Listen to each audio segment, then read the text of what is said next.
Hello, everyone. I'm Jean-Claude at BeyondMystic, and welcome to this deep woo-woo episode entitled The Quantum Woo with MARYAM HENEIN and LEVY. Let me introduce, first of all, our returning co-host for this series. Of course, it's MARYAM HENEIN. You can find her work on YouTube at MARYAM HENEIN and also at honeycolony.com. Let's give her a big warm welcome. MARYAM, welcome back. Hello, everyone. Happy to be here. Happy to share May with you. We're so excited. Well, let's get right to it. I want to introduce LEVY. You can find her work at deepintuitivehealing.com and also on her Instagram at LightScribeArt. Let's give her a big warm welcome to the show. May, welcome to the show. Hi, happy to be here. Hello. I'm so excited to have you guys. Thank you so much for joining us here on this live interactive show. We will be taking your questions and comments as we go along, but maybe hold off for the questions for the half part of the show here. We're going to lay down some tracks and share with you the beautiful story of May LEVY. So let me start here. MARYAM, how did you meet May? How did that story come about? Share that with the audience a little bit here, and then we'll have May share her story with the audience. So I've been hearing her voice. I first heard her, I believe, probably in Costa Rica, because she's Zach's friend, and I can say now with the growing confidence that I'm clairaudient, so I pick up a lot from the voice, and I did picture her. I told her as I saw a tall African woman with light brown skin and clear eyes and like very poofy hair, and she has like a certain, I felt thunder and like resonance in her voice, and so I was curious to meet her, and I was like, oh, Zach has another woo-woo person in his life, and so, but I didn't meet her for another year. So oftentimes I would hear her, sometimes we would exchange. I had no idea what she does in life. I thought that she did something in marketing. So I will share that we were in the jungle and May had a prediction of someone in Orange Man being taken out. Yes, we have to use code words, May. Okay, hold on, MARYAM, just a second here. We're getting reports from the chat that your mic is running a little bit hot and echoing. So maybe bring your mic down just a little bit for I'm sorry. audience. Okay, check. And folks, please bear with us. We were having these audio issues here just before we started live. We're going to try to do our best, but we're having a weird connection tonight, and my internet provider is a little bit slow tonight because of a thunderstorm currently active in the area. So we'll do our best. Okay, MARYAM, keep going. Okay, is this better? A little bit. Just keep going for a bit here. Okay, well, because it jarred my train of thought. Okay, so Orange Man got something that Orange Man was going to be taken out, and then it turned out around the same time that May saw that it was Orange Man's bro. That, you know, it could have been in retrospect a sign of like, I do see it. I hear feedback. Is this better? Far it seems better, and everybody in the chat is saying 5 by 5 and better. So keep going, MARYAM. Okay, I'm sorry. Okay, so maybe she can speak about that, but certainly that was something that resonated. Fast forward to last week. So, you know, I'm still recovering from surgery, and I welcome any sister interaction in the flesh. And so when I walked in the room and there were other people, and I kind of got pulled into Mimi's vortex, and I realized also that I scan people's energy like just automatically. And what I saw was just obviously, maybe not obviously, a sweetness and clarity. And then I saw just like light. And then she shared that she deals with doing work of dealing with entities and channeling light language, and then also doing light scribe, and then shared it with me. And then I did a session and spent some time with her, and also was during the Lionsgate. She led a small intimate Zoom call where we did an activation. And it was the first time that I heard the light language. And also when I first met her, I got I asked her, because I often ask people, but certainly not always the first question, how do you deal with the energy? Because I'm really good with my hands, and I feel I have healing capabilities. I think we all do, but I'm always concerned as an empath. I'm curious the tricks that well, some people put water underneath their massage table and so forth. And then as I got to know her, I realized that she is taking on, she'll share with you, these different energies and entities. And certainly for all of the people who are light workers and doing this work, whether it's me and having to digest a lot of negative information and taking that on, how do we learn to digest this? We can't just turn the other way and say, I'm not going to look at the light, at the dark, and be a snowflake. We have to look at our shadow. And so Mei does shadow work and so much more. And it's really an honor I just want to pass it over to meet a sister. And I just was myself, meaning, just can talk this language. And realizing that I've been deprived, that obviously this outlet, and that's why I wanted to do the quantum woo, to connect with people and delve back into this world, which, I was on my spiritual path since I've been 13, because this is where I feel the safest and where magic happens and alchemy. And we have to look at our shadow, and I'm all about know thyself. So I take it away, Mei. Okay, hold on a second here. So first of all, thank you for that introduction, Maryam. You've set the stage, and so far, you're batting 1,000, because every time you bring on a guest, we have an explosive comment section after the show. And I'm assuming right now, just from meeting May here very shortly before the show, that we are going to have another one of those extraordinary shows tonight. So thank you, first of all, Maryam, for doing that research and bringing all of these lovely people here to the show. Rose Fernandez on the comment section here is saying, hey, GC, I love you and you're an amazing guest. Well, thank you. I love you too. And thank you to Maryam for, of course, organizing this. Okay. Maryam, do you want to talk a little bit more about maybe how you felt during the activation when you heard the light language for the first time, or do you want me to ask maybe? I do. I would like to say a couple of things that came up. Okay. When I first met her, I liken light language to the dolphins, and I'm very, very blessed that I got to be in the Big Island and dance with dolphins twice in one day and never saw them again.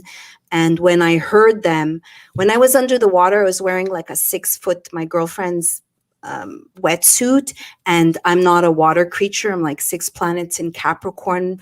And so, but I was like, I need dolphins. And then I heard them, and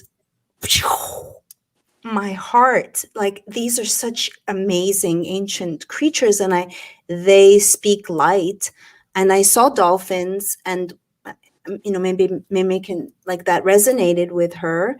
And then when we did the light language, I didn't know what to expect. I had sat in LA with this very tall alien looking woman that spoke in what I saw as a light language, but alien, very fast clicking. And I'll just say also that my longest friend that I've known since 8 was working with a teacher where he was going into trances and channeling his past lives. And one of them was a tribesman from the Ute tribe. And one day when I was with him, he tranced and started speaking this clicking sound. And that was something during our one-on-one session.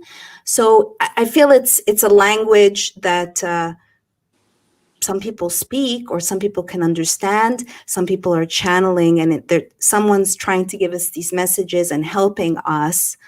So I saw that too, and also the light language, because Mimi will channel and go through different beings, or she'll explain who she works with.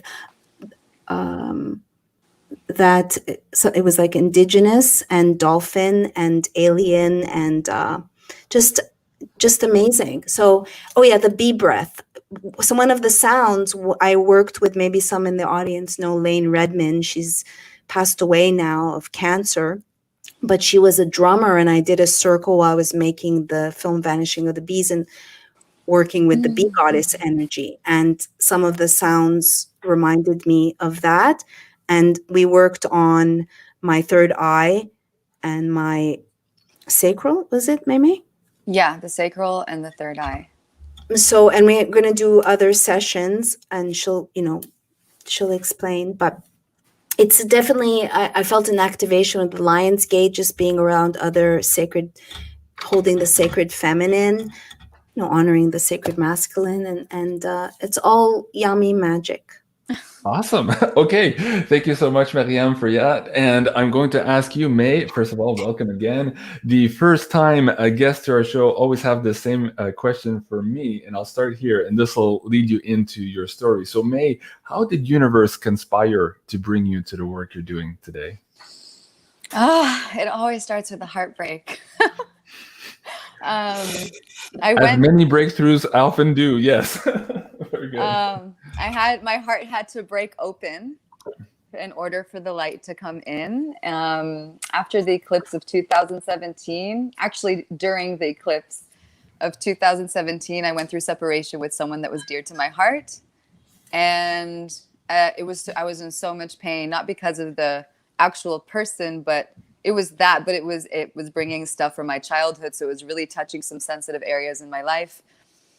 And after 2 months of being really, really in pain, somebody recommended meditation. And I've done meditation before that, but not consistently. Mm-hmm. And I actually didn't really like meditation before that. I remember used to sitting down and getting like uncomfortable, but I decided to go for it. And I started with as little as 3 minutes a day. And after a week, I was like, this feels good. I'm going to do 5 minutes, and then upgrade it to 10 minutes, and then 20.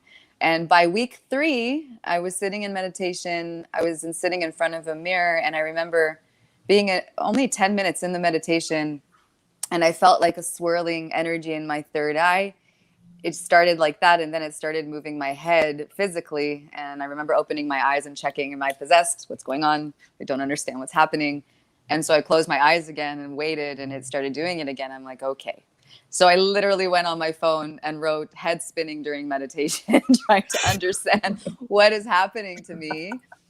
And slowly found information about Kundalini awakening. Now, before then, I heard of Kundalini meditation and Kundalini yoga, but I never really understood what Kundalini awakening was. So after some research and that energy waking me up every day, and like once it's awake, it's just part of you, and it's very much alive in the body, has its own consciousness, and it will just navigate you. Its job is to purify. Its one main goal is to purify the chakra system and the meridians, and it will do everything in its power to clear your vessel. And sometimes it's uncomfortable, and sometimes it brings amazing gifts along the way. So that was my introduction to this world. And the light language, there's a lot of things that happened that I can speak about until 2021, but the light language came through a year and a half ago. I was literally just my practice, the way I clear my energy and I tap in with the energies on my yoga mat. It's all intuitive. The energy moves my body into different asanas, it's not just asanas, it's breath. I do overtone singing, light language, and different tones and different positions and mudras on my yoga mat. And that's how I purify the energy all the time. So I am able to work with other people and also purify my vessel as I go. Okay, that's a good start. So hold on a second here. You piqued my curiosity when you said Kundalini awakening, because last year I produced this series on my first channel, and it's also what got me in trouble. And so it was called the K-Files, Kundalini Secrets Revealed. And in there, you'll see Penny Kelly on the right-hand side, who also described her spiritual path and awakening, starting from a Kundalini experience, or first Kundalini experience. And then the other people you see on the screen there really went into the occult and what's been hidden from us and how absolutely powerful this magic is. And through this series, we came to understand that understanding for humans and controlling this innate energy of ours, whether you want to call it chi, prana, kundalini, or whatever you want to call it, is really the last gate to our freedom and to becoming our full potential. So I'm very excited about that. I could do a whole show on that particular topic with you, but let's backtrack a little bit here. You mentioned that the light language started, what, a year and a half, 2 years ago. What was the precursor to that, or what was the catalyst to the light language coming in? Were you at that point already doing work and feeling some entities maybe helping you out in some of these sessions, and then suddenly you started hearing the language, or is there another story behind that? Share that with the audience. Well, when I was awakened, it already felt like there was an entity inside of me, because there's something that is moving the body and like navigating you. I don't hear very well. Something is very noisy. I think it's Maryam's mic. I'm just going to mute Maryam for now. Keep going. May. Okay, now it's better. So it already feels like there's, and first of all, a wise energy always with you, and Right. it feels external, but also part of you. I think the more I'm used to the energy, the more I'm integrated with it. But it definitely felt in the beginning separate. And after 2 years of purification, I'll call it the purification process of a lot of purging and learning how to read chakras and scanning. And I learned how to like sync with other people's vessel, and I could feel their chakras through my body, and I could know if what's open and what's blocked, all these different things where that was the first, I think, magical thing I kind of learned. After 2 years, I hyperextended my knee, and I was in a lot of pain. And at the time I was selling my artwork at different festivals and venues around the country. And I knew that I couldn't go to work if I had pain in my leg. And after 2 months, I sat in meditation and asked the energy to heal my leg. I'm just sharing the evolution of the magic until I got to light language. And I was sitting in meditation and really, really diving deep into that. And when I asked that, my hands just lifted on their own, and they were navigated to my knee while I was like covered in a blanket of chills. It really felt like there was an angelic being on me introducing this to me. And I was crying the whole time. I remember just like feeling really, really supported by spirit and just very, very loved. And my hands started to rock my knee and touch spots that I've, like all this intelligence coming through my hands of how to heal my knee.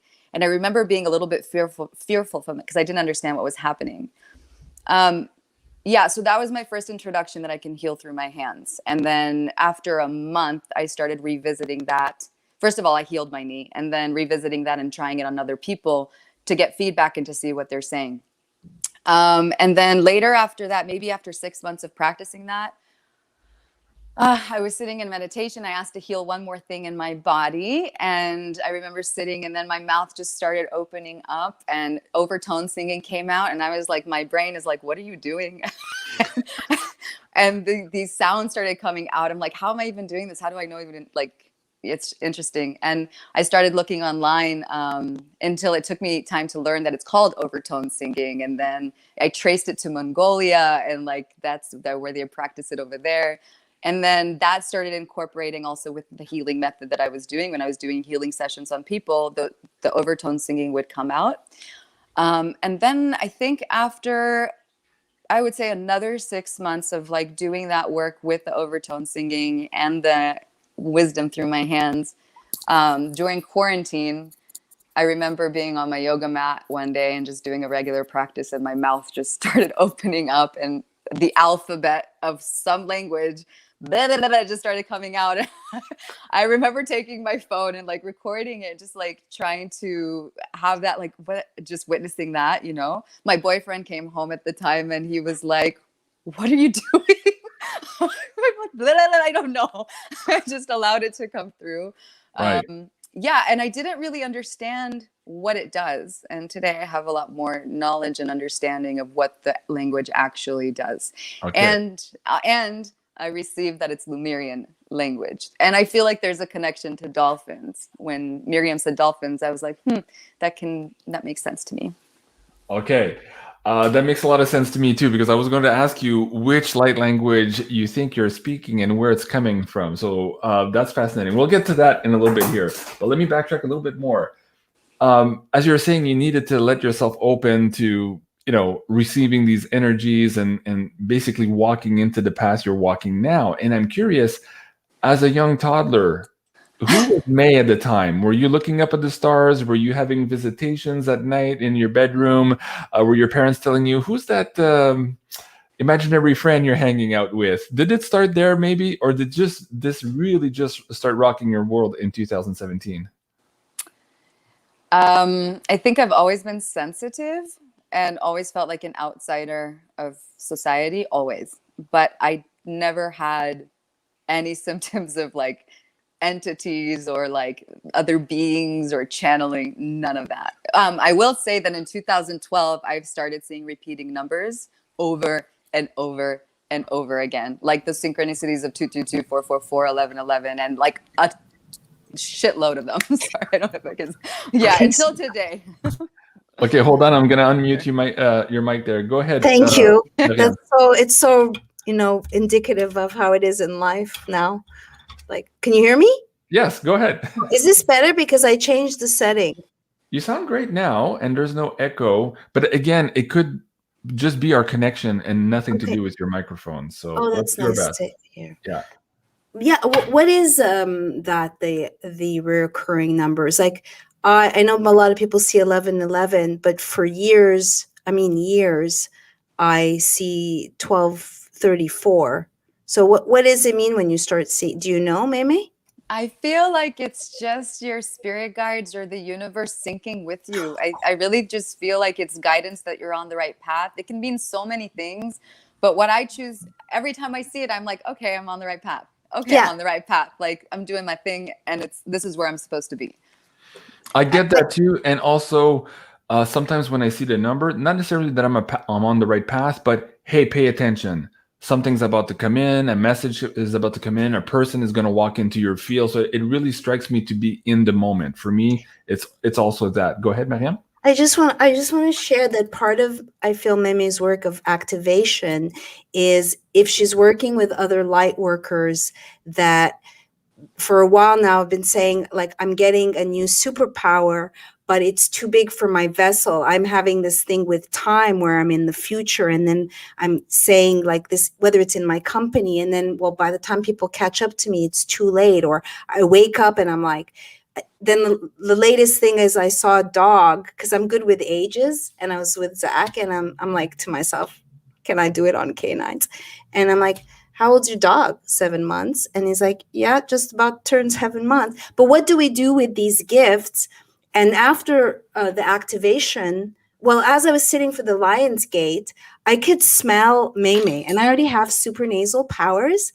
And then the other day, after working with her, because just so people don't know, after I got hit by a car and that was my form of Kundalini awakening, one of my superpowers with supernasal powers, I smelled lavender, and I reached out to my friend who makes lavender things, and he's like, I was just thinking of you.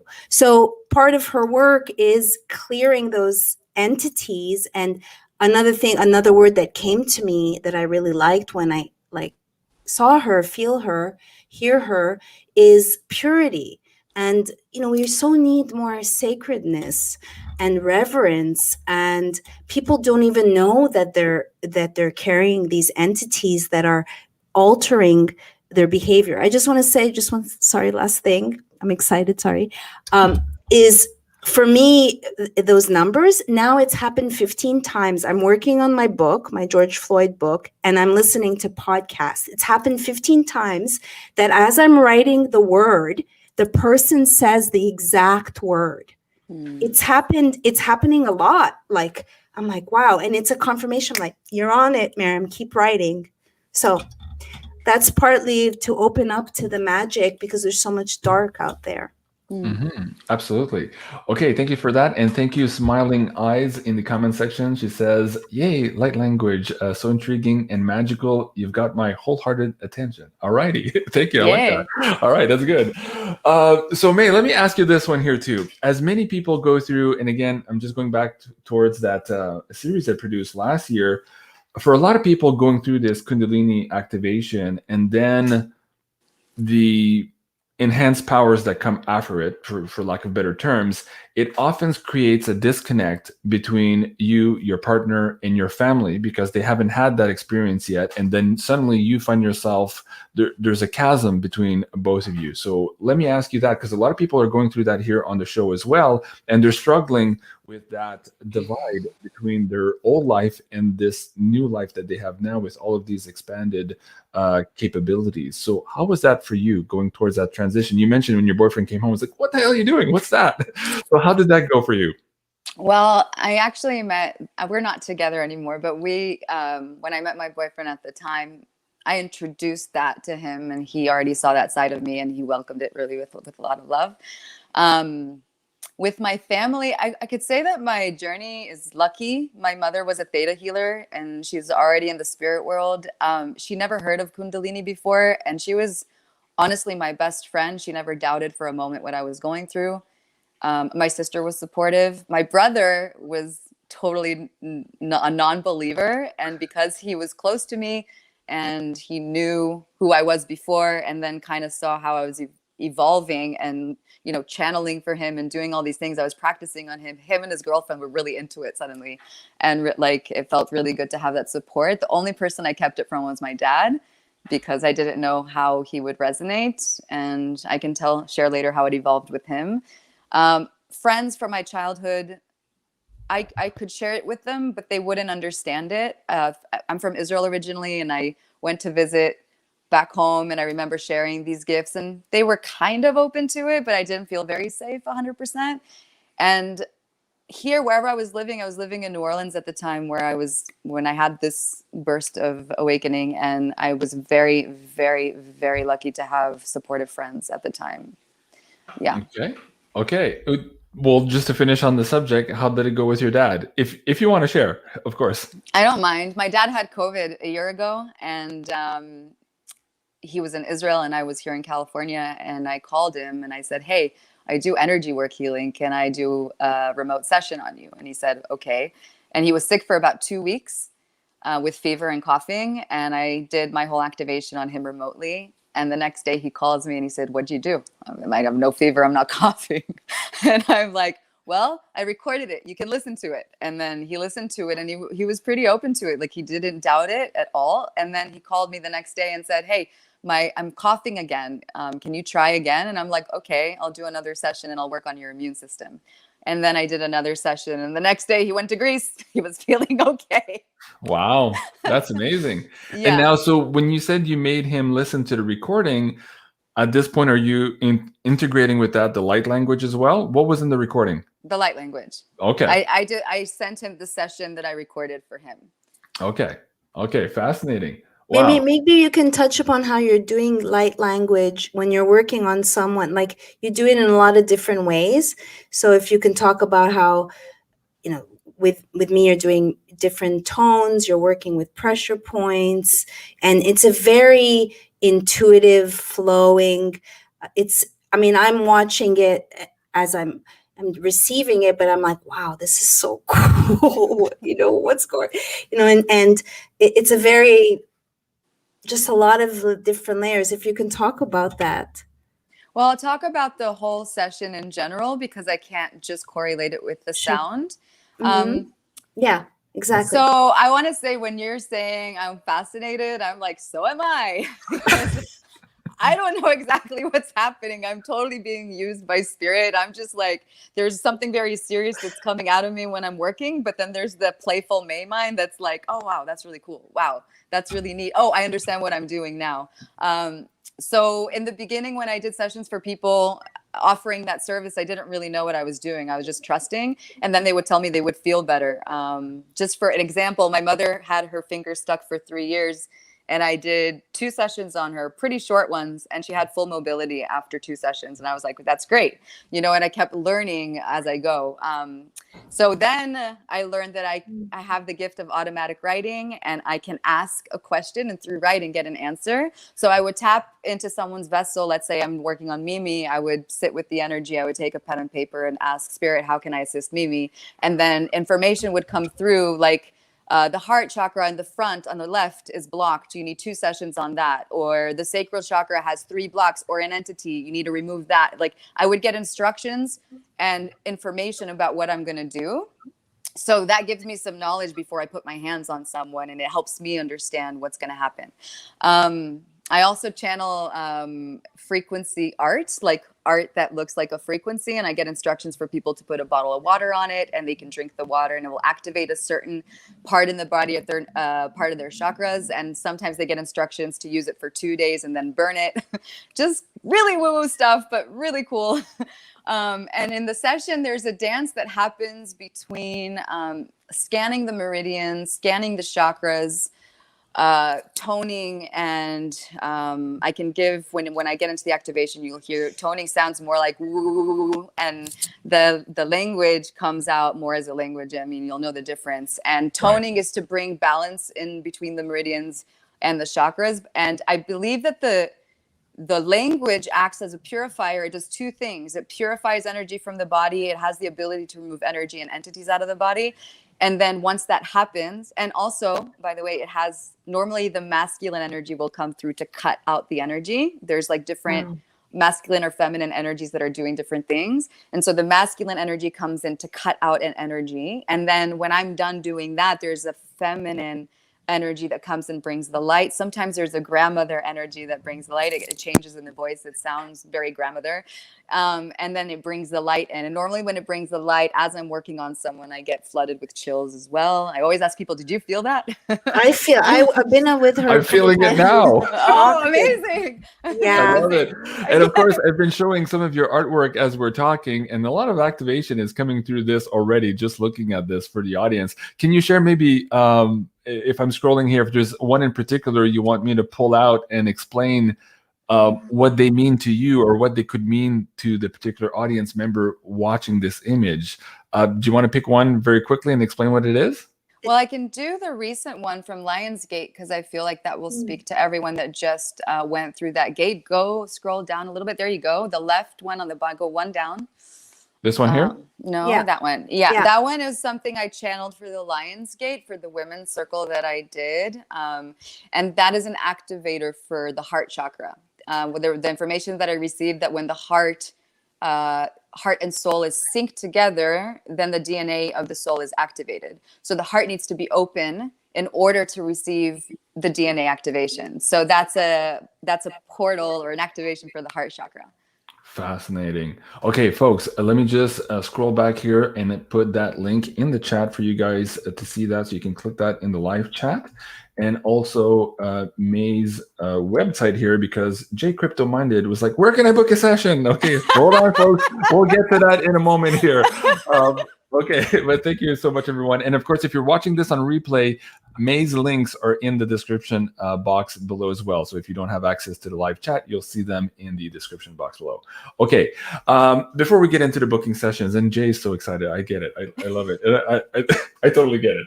I want to talk to you about Theta healing. This is one of the points also that MARYAM had put up for discussion tonight. MARYAM, do you want to maybe set that up, and we'll have May answer the question? Yes. So I wanted for you to speak maybe about the Theta, because I feel also that a lot of the healers, the more modalities we know, and you're dealing with different light languages, and it's all layered. But before we worked, I realized before the session that I do need like a Theta session, because I'm getting caught up in the story, and even just because I really think we need to keep each other accountable and be able to just kindly tell each other, like, hey, by the way, so, that's getting caught in the story. We're working on this level, but that's not to discount that we need to still do a session. So there's also Theta. And of course, I'm sure people know, that's to remove these self-limiting beliefs. And this is a good time to also look at the stories that we're telling. So as someone like me who is a storyteller, I like telling stories, but I also can't be a prisoner of my story. And we are being asked to also transcend this victim stance that we are witnessing, shackling people without their knowing, like for instance, UBC training that's going on without people realizing it's going on. So for those of you who are getting stuck in the story, there's also Theta healing. If you can talk about how you incorporate that, May, and the distinction also. As you were saying that, I got flooded with chills, just like my whole body.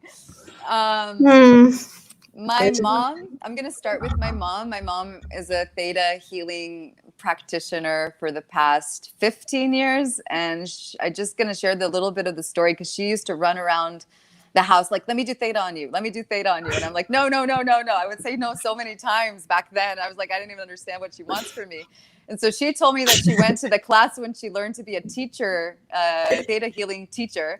And Viana, the woman that invented Theta or brought the healing modality, she said, who wants to send healing for someone they care about? And my mom's like, for my daughter, she's confused. She doesn't know if she wants to live in Israel or in the United States. And I really would just like to give her clarity.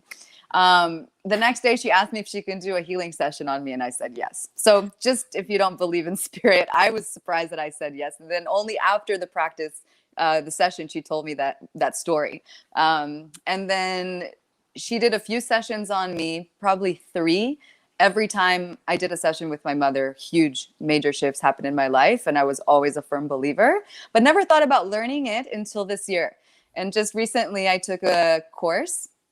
And also when I said yes to the course, my body was filled with like chills. Just spirit was like, yes, do it. I'm like, okay, I'll do it. So I did level 1 and level 2. And just to share briefly what it's about, we have our beliefs are programmed in our consciousness. We have a subconscious and we have a conscious mind. We only use 10% of our conscious mind, and 90% of what we do we use from our subconscious mind. And the subconscious mind is divided to 4 different levels. Let's see if I got this quick. We got the DNA level, we got the history level, which is what's been given to in our history, like in this lifetime. We have our DNA, and we have the soul level and the core beliefs. I don't know, I think I said 5, but 2 of them are probably the same. So we have our core beliefs, which is our childhood. We have our history, DNA, which is past lives, and soul level, which is also past lives. And then we go in there, we ask a series of questions. Let's say somebody wants to speak in public and they're shy. I ask a bunch of questions to understand what the limiting belief is. I go in there, I subtract it through connection to source. In my case, I connect with my light language. I'm sure if you go to a different Theta healer, it's going to be different. I do it with my own intuition combined together, and I go with my practice to the source, remove the belief, and then download a new one. So cool. And it really does work very fast. Like, it's instant. And if it's not instant, then we have to find a deeper belief. Like, there's always more layers and layers to go through. I'm fascinated by this work, by the way. That's fascinating, and it reminds me of a conversation MARYAM and I had a couple of weeks ago with Ryan Riff Parks about Kung Flow and using some of these techniques here to break old programs. So if you guys haven't seen that show, do go check that out. And it also reminds me of this one before that with Bernhard Gunther, and in there we talked about love bites, and so these entities that can attach to you through some of these sexual experiences in your life. And I know that this for you, May, is also something that you help people detach from. So can we maybe lay some groundwork, explain a little bit how that occurs, first of all, and 2, then how you can help people detach and maybe cut those cords moving forward? Okay, so just to make it clear, we're talking about sexuality and spirituality right now, correct? Yes. Okay, I'll share a personal experience that I was introduced and how I learned how sex and energy is transmuted through our, like, it's not transmuted, that is, when we share a body with another person, we share sex and intimacy. Everything that they ever carried in their DNA is brought to our vessel. And I never really understood it until I would say 3 weeks after my Kundalini awakening, that really toddler energy that doesn't know exactly what I'm doing with this energy. I was sitting with it and practicing and learning it, just studying the energy. I was learning that I could ask something and then something would happen. And one day I was sitting in meditation and going back to the heartbreak, it ended because the other person was having sexual relationships with multiple partners. Exaggerate, like has many. And I didn't know that until the end. of the relationship. And so I was concerned that I'm carrying energies that of his sexual partners. That was intuitively, I was like, well, maybe I can release it. So I asked specifically with his name to release the energy that didn't belong to me from him and his partners. And what my body started doing was moving, like I could feel the energy in the base of my spine, the root, almost like I would say something like sweeping. It was starting like a little sweeper, and it started moving chakra to chakra until the energy left my mouth. And then I was like the breath, it just came out my breath, and I was sitting and I was like, wow, I just did that. So for some crazy reason, I asked to release all the sexual energy that is not my own from this lifetime and all my past lifetimes. And I had no idea what I was getting myself into. I didn't know. I just said it. And my body went like through this tornado experience, and it stopped. And I was like, okay, maybe it didn't work. That night, I started from midnight. I was alone in this house, and I started throwing up and purging from midnight to 7 o'clock in the morning.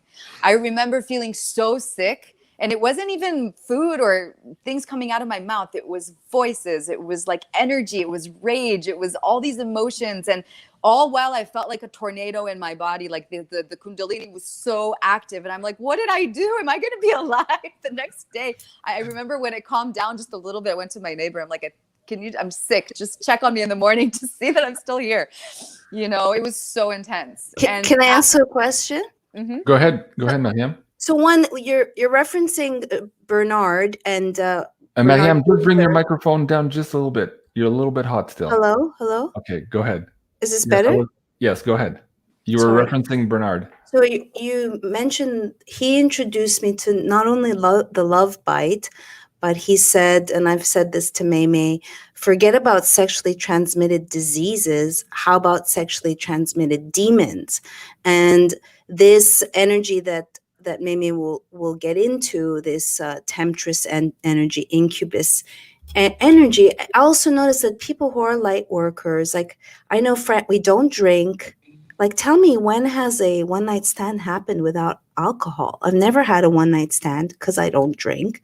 And, you know, there's very much this polyamorous, you know, we're associated with this polyamorous community, but some of us really cannot do that because there's all these energies that we're carrying. So Meme has the gift to be able to help facilitate the release, but there's many people who have no idea that they're carrying this energy, and it's leading their behaviors just like a parasite. So Meme, how can people, like steaming your yoni, do you feel that others can learn how to release this stuff, or even like learn that they're carrying this stuff? Well, before the release part or the healing part, let's talk about how that happens. So, can you explain with some of the client work that you've already done, how maybe some of your clients have received or gotten these attachments in the first place? It's so I can have examples. I did work on this man about a year ago, and I did one session, had no trace of entities, and the next channel was like, oh, he has an entity, you have to remove it. And he's like, I already know when I got it, because I received through the channel that it was from his first girlfriend. And he's like, I know exactly who that is, and I know exactly how the energy shifted since I've been with her. And yes, like, I'm willing to do this work. And it was really hard to release. A session that was supposed to be 2 hours ended up being 8 hours. And it was really difficult to remove it. I really got into the Kali, like, energy of like removing it. Whatever's working through me was really aggressive. And then it ended up staying in my body for 2 days until I managed to release it from my body. And that is like, once you experience something like that, it is really, really hard to take it lightly when you're having sex with a new person. Right. I don't know. I can give tips on how to clear energy, but honestly, if you feel like there's something, it's not very easy to clear it. Like, I can say it because I have an ability to do it, and I just shared that it took me 8 hours one time to take it out of someone's body. So I would recommend that if you have any kind of feeling that there is something there, go to a healer, go to a shaman and clear it. And be careful, and then be very, very careful with who you're sharing your body and your energy with. It's very common, right? It's very common. I think whoever is sharing multiple partners and and even if you're not sharing multiple, it takes one person, to have that transferred into your body. And Right. it also it's entities not only through sex. Like, it can be from an abusive relationship, it can be from abusive parent, it can be from an abusive parent holding an entity in their body and just screaming at you and sharing enough time, and then you got that. It's yeah. So as far as clearing it, in ways that you can do it at home, yoni steaming is one way. You can also do baths. There's different recipes in the baths. I recommend to put Florida water. You can buy it online, or you can make your own Florida water with coconut milk or goat milk. You can put herbs in it, frankincense oil, Epsom salt, and baking soda, and you make like this mixture in a bath, and you submerge in it for about 20 minutes and submerge your head 3 times with the prayer. That can help a lot. Yoga, breath work. There's a breath work that I cannot recommend enough, that Tiffany Kiefer, a very, very, she was my teacher in the beginning. When I met her, she guided me in the first couple of years through my awakening. And she taught me the breath of life, which is a breath that you start from your heart and you bring it 7 seconds to the crown. You hold the breath for 3, and then you release it back to your heart, and it's all done through the nose, and minimum 20 minutes a day. And what that does, it expands your heart. Remember what I said about the heart being let's say the key and the gateway to your DNA activation. So it's a muscle, and you keep expanding it with the breath, and the breath will help and also clear the vessel. If you do it enough, one time after 2 months of practicing this every day, I experienced something called a heartgasm, where I felt a pop release in my heart, and there was just and there was like a bunch of energy that swirled my body, like, and I was like, whoa, this is really cool. It's like, yeah, that would be a purifier too. Saging, sage every day. You can put, if you feel there's an energy stuck in the house, you can put salt in the corners of the house. You can put water next to your bed, and then don't drink it, just throw it out in the morning, and wash the cup very well in the morning. And sage, I learned that energy, when you release it, it likes to go to the corners ceiling of the house. So sage the top corners of the room. And I do that. When I do that, I also do it with light language. If you want to just say a prayer, you're welcome to do that too.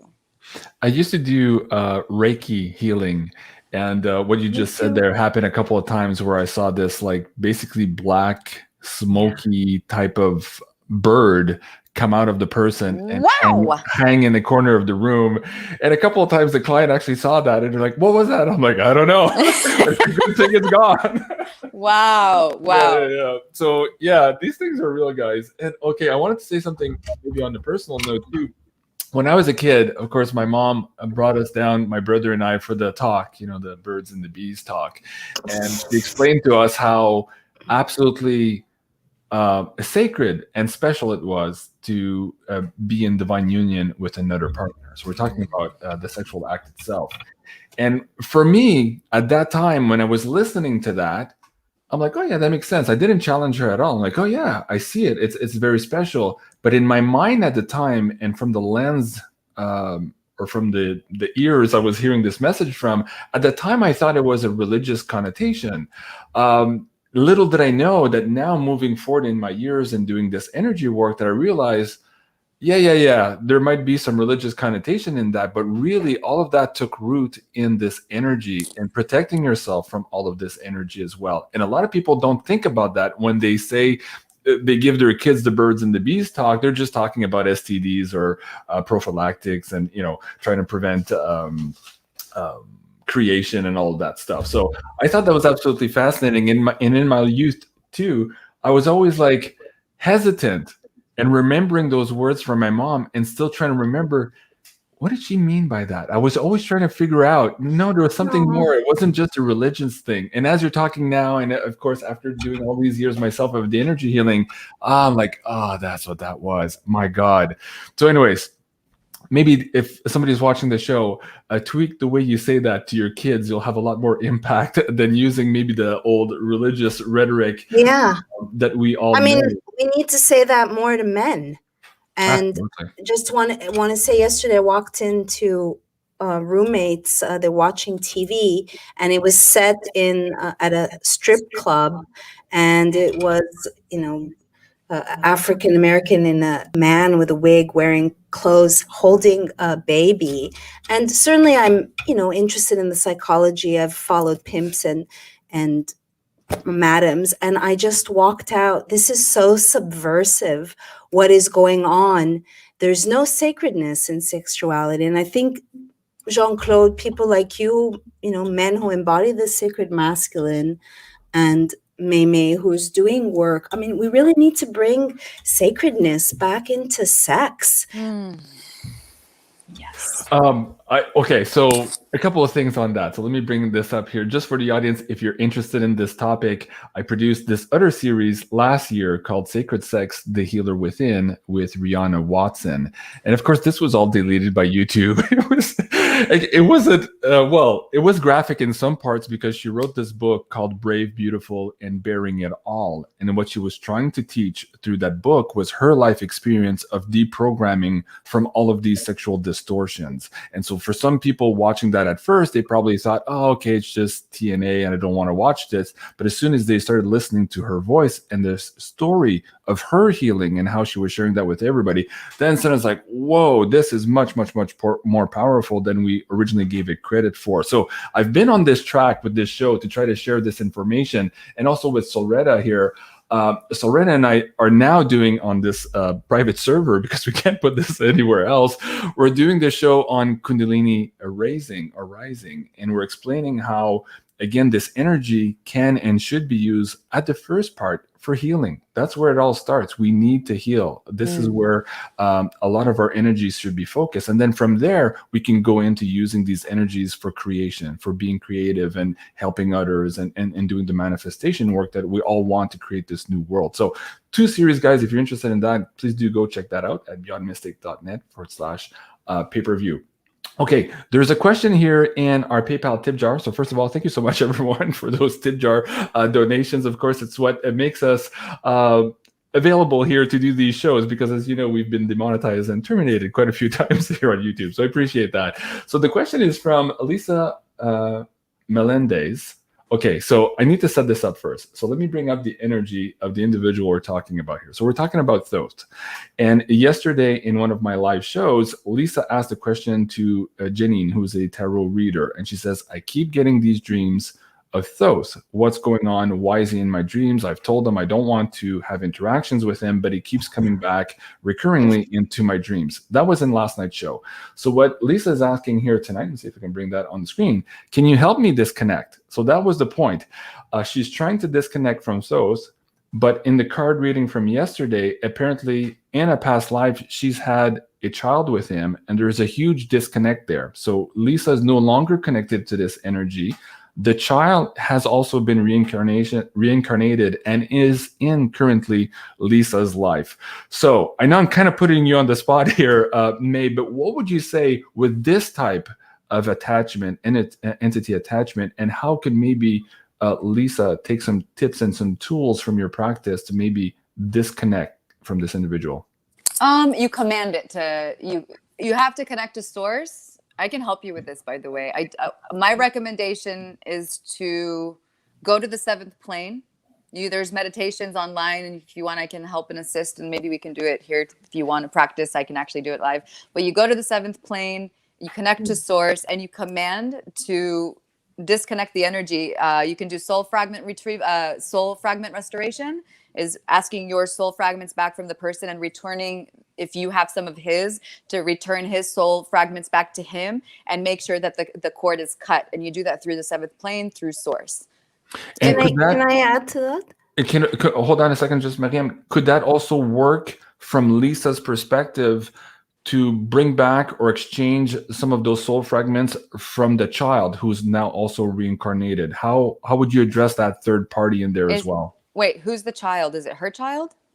No, it's somebody that's in her life right now. It's not currently her physical child in this life. In the past life, it was a child with those, but that entity has now reincarnated and is also in Lisa's life, but not a child. Maybe a sibling, maybe a friend. We didn't get that much into the reading last night. So it is a person in and around her life right now. Absolutely. You can do this. You can do this with whoever you want, but you just make sure that you're feeling okay to disconnect that energy. If it was her child, I would be like, I don't know about that. But because it's someone else's child, totally could do that.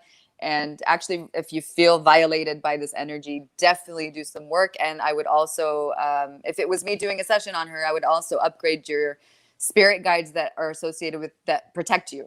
I would say thank you to the people that have been guiding you so far, and then upgrade your protection. So you'd upgrade the team. Yeah. Upgrade the team for sure. Yeah. Okay. Smiling Eyes says, I love the amount of detail with personal stories to clearly present the process. Thank you, Smiling Eyes. I appreciate that. Okay, Maryam, you had a follow-up question. Let's do it now. Were you saying that to release the energy on behalf of the child? Because obviously there's free will. I'm just trying to get clarity. What I understood from the question, you're asking me, Maryam? Yeah. What I understood last night was that those or part of that frequency is trying to connect with Lisa right now, and it has to do with that child. And so we're not sure what that connection is. Again, this was in a live show. It wasn't a deep reading one-on-one with all the settings and the protections in place. So I'm not sure exactly what the connection, but we got to that at the end to realize, oh, there's a kid involved here. And that's why this energy is so strong and relentless right now. So there is all of that issue surrounding because the child obviously has free will, and you can't do something without the permission, ideally. I want to ask Mei. Can I say something? Yeah. I just want to say that with soul fragments, you don't need permission. When you're doing soul fragment restoration, you have every right to always ask your soul fragments back and return something. That's not what I'm saying. No, I was saying if on behalf you're cutting a cord on behalf of someone else. I was trying to get clarity if that's what she was being said. Lisa absolutely wants to cut the cord with Thoth. Now, we didn't get into whether she's cutting the cord with this other individual or between Thoth and this individual. I don't know the answer to that. But just to go back to your point, May, would it be also appropriate for Lisa in this case to not only ask for her soul fragments back and to give back Thoth his, but to do that also for that third individual? Is that also okay without permission? You can't do something without someone's consent. So as long as it's connected to your soul, like if she's doing something with her soul and giving back something from her soul to someone else, totally cool. But you cannot do it for someone else without their consent. Right. Okay. And again, okay, so folks, thank you so much, Lisa, for that question. I recommend maybe you get in touch with May here, who seems to have some clues as to how to deal with this. I don't want to dwell on this. We have quite a bit of a show still left to do, but there is a bigger story, and there's a few people in the chat saying, hey, there's more to I know, but this is not the point of this particular show here tonight. And perhaps we'll come back if you do a session with Lisa and she agrees to share with it. Can I just say something on that? Yeah. That also, this person who's asking for help has to at least ask themselves, why am I recreating this story? What can I learn from this? Because it is their karma, and they have to take personal responsibility unless they're being hunted down because they have a child together. Again, there's more to the story, and I didn't set that up properly. There's more there, Maryam. So you're tuning into the right things here. But we can either choose to go this way and spend the next half hour, or go back to our show. It's up to you guys. I want to ask Mei. Sorry, I want to ask Mei about to describe this energy of the incubus. You talked about how common it is, and what is it really after?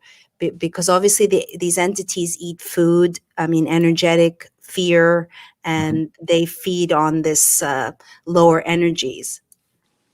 I would like to speak about this. I feel like when we say entities or incubus and succubus, people get scared and they get nervous. And I want to say that, like, they're just universal beings, just like anyone else, that are trying to survive.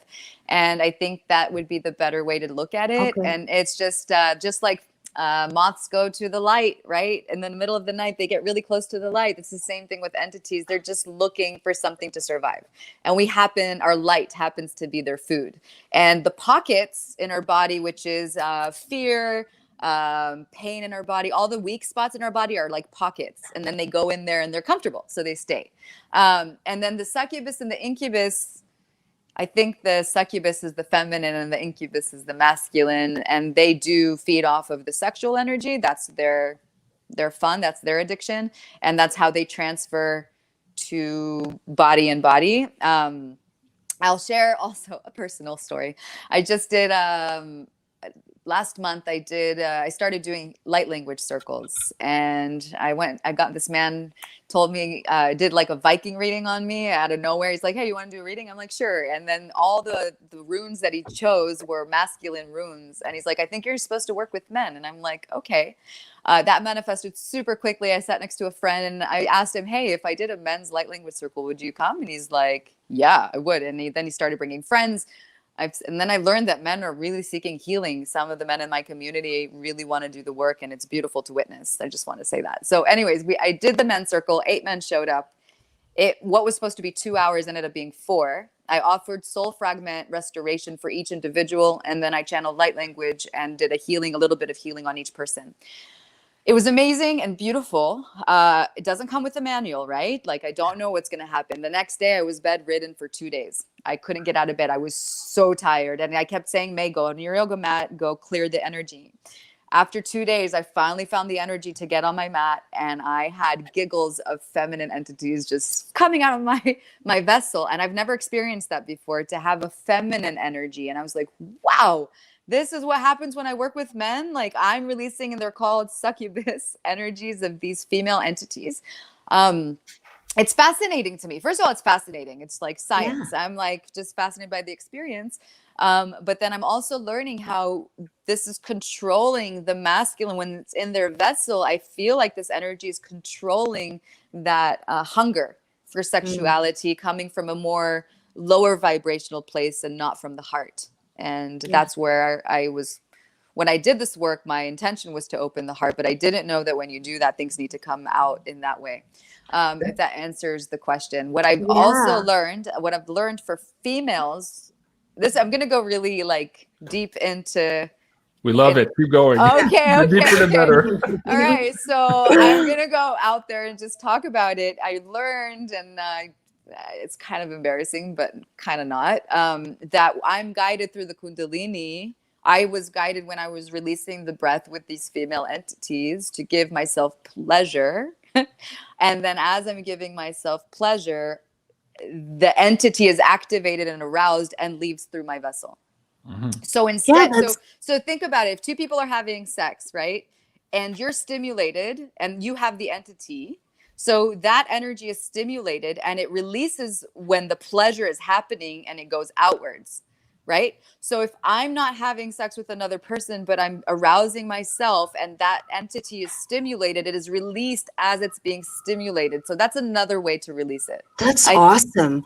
That makes so much sense. Absolutely. And this is what I've been studying for the last couple of years from the Taoist perspective. And they talk about that here in the Healing Love, exactly that procedure you're talking about there now too. Wow. So don't need to get into that on this particular show, but that's fascinating.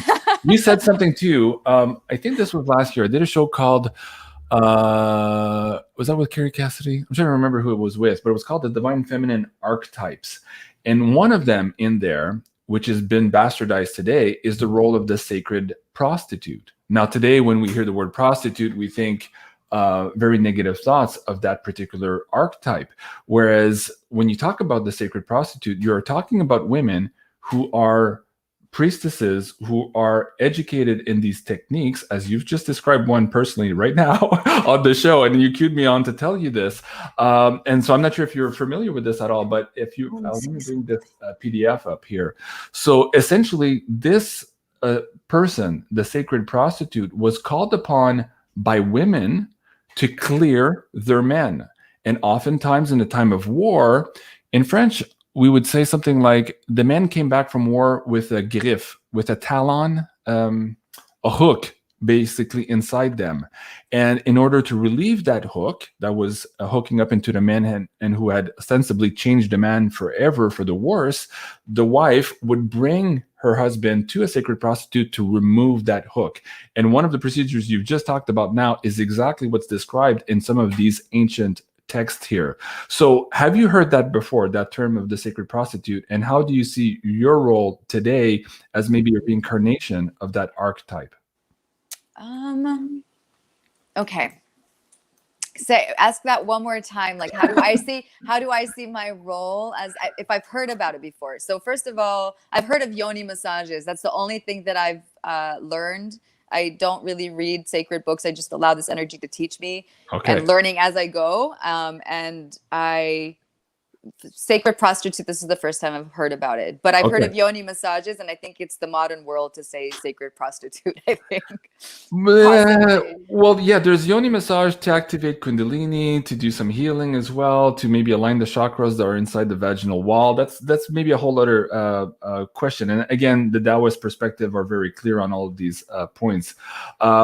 But this particular archetype, I'll send you this PDF, and perhaps you and I can do a second show and really look at this after you've read this, because as you were talking, and even your energy as you're talking now, and it's not a shameful thing at all, this was the sacred, again, prostitute. Again, our minds are all disconnected and distorted from that term, just as it is from Lilith today, which has also been bastardized. We've been looking at Eve as opposed to the counterpart Lilith, and all of that has also been demonized in our way of thinking here today. So there's a lot there. So anyways, thank you for sharing that personal thing there, because it opens up a lot for a lot of people who are watching the show, and maybe a lot of females who are watching the show too, who are realizing now, and who was it that was saying that today?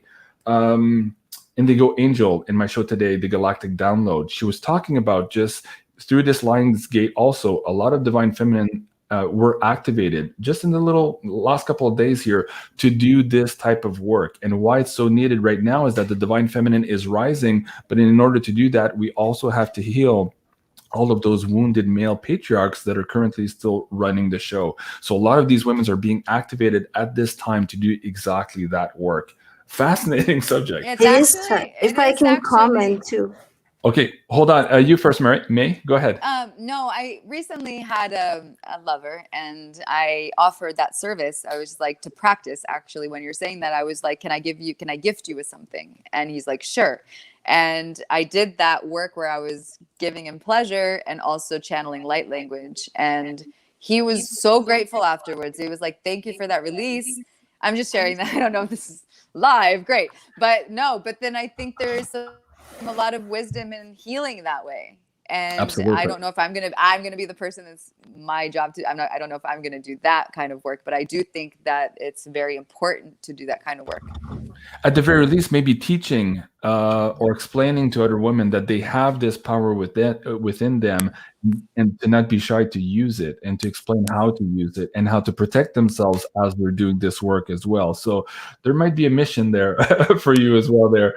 Wow, man, again, we could do a whole 2-hour show just on that. But thank you for sharing that. That's absolutely amazing.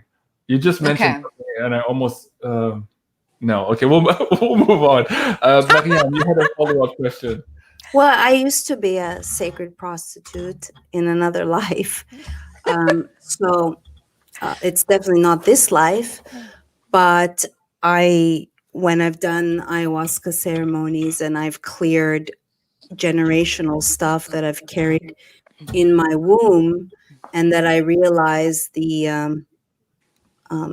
what women are carrying, which is exemplified in, having to do an 8-hour session or purging lifetimes of whatever the woman's been carrying. So as far as just wanted to talk about Montauk, when I first met my ex, I gave him the woman, and there's a male and a woman's counterpart, and he took it seriously. And, we would have like 8-hour sex sessions, and it was never about orgasm. Right. It was about exploration and playing with the energy, and he would have headgasms. It wouldn't be like, like American men, just like, get 2 minutes, just spill my seed. And holding that sacredness. And it's like, if I, to what you're saying about using your, the being in that frequency of pleasure to activate and release this entity is genius. And when I am, let's say, touching myself, what I'm doing is like, it's to bring up the orgasm throughout all my, as you're saying it, maybe I'm like, oh, this is what I do, is I just pulling it all through, and I'm cleansing and clearing. And I feel revitalized, and I'm bringing in prana as it's happening. Your background from Egypt, you being called there again this year, Maryam, speaks a lot to that, because you were definitely, in my view at least, somebody who worked in these temples and were initiated to a lot of this sacred knowledge. I hope we get May back there. Maybe her phone just disconnected, or she lost her signal here. So in the meantime, folks, check out this book. It's called The Magdalene Manuscript, The Alchemies of Horus and the Sex Magic of Isis. So I want that book. Right. And so what you're describing now of what you're doing, maybe unbeknownst to you, is a very, there's a couple of procedures in this book already that speak to that. And again, it goes to the healing part. I want to say I introduced him to the Montauk book. He ended up interviewing and going to meet Montauk. Awesome. And I don't know if I will ever have that experience where I'm having sex again for 8 hours, where we're healing. It's healing, and it's like, oh, let's bring it to this organ. Right. It really brings another dimension. I have like a memory of like opening up the slit and like checking to see, okay, yeah, I'll take this person, and doing healing work. Go ahead. It's just so much, and I feel like guests like May were really like, and the audience, we're all bringing, wait till you hear the light language. We're all bringing these puzzle pieces, and it's like meeting her. It's like, I'm a healer. I'm an activator. I'm a mirror, and this is the realm that I want to be in, and I want to purify, because the matrix has like sullied me. And I want to be a clear vessel. And there's so much interference that's standing in the way of, the audiences, the messages that we're getting. So there's a lot of benefit from clearing. And my also hope was, she's transcribing these codes. But she doesn't necessarily, like, it's been 2 years, so she's understanding the different energies that she's working with, right? Yeah. But I feel like there's someone out there, because she got 1,500 people so people are resonating with this, and they're like, oh, this symbol is this. I feel like there's someone out there that will be able to translate and interpret, someone that knows these languages. Not to say that Mimi doesn't know, because you can see she's quite wise. So yeah, I hope the sacred sex is really important. Like, even being able to talk about it. Absolutely. Hello. Okay. Hi, sorry. We were buying some time here. I guess your battery charger went off, or we lost connection with you there. So one of those practices that Maryam was just saying before you disconnected is found in this book. So I wanted to bring your attention to that as well, if you haven't already read it. It's the Magdalene Manuscript, The Alchemies of Horus and the Sex Magic of Isis. And we were talking about some of these ancient knowledges that have been occulted and that are now in these mystery schools. They are bubbling up to the surface. Not only are these mystery schools finding more and more initiates to share this information with, but humans themselves are starting to remember through their cellular DNA memory. And as we're getting into this age of Aquarius, this knowledge is rushing back to us. So we're remembering as opposed to learning there. And Maryam was also talking about some of her experience here doing Taoist type of practices of healing using sexual energy. And this is one of the books from Montauk Chia, who she was talking about healing love through the Tao. And the next one here that I could recommend, maybe if you're in a couple or in a relationship, is this one here, the multi-orgasmic couple, again here from Montauk Chia. So May, so going back to some of those practices, and the experience of that man. So we can just close that loop on that, and then we'll get into maybe an activation here and some light language for the audience.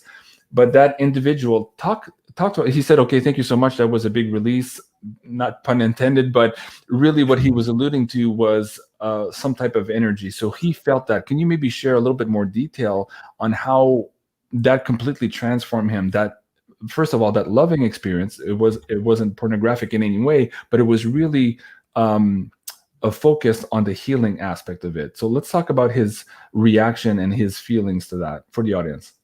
Well, I remember offering just a massage and then offering a gift after I was starting to massage him. And he said, you know, even I've been going to massage therapists for a year, and he never finishes like that. And I think it's just part of our human design to, you know, to like heal through there.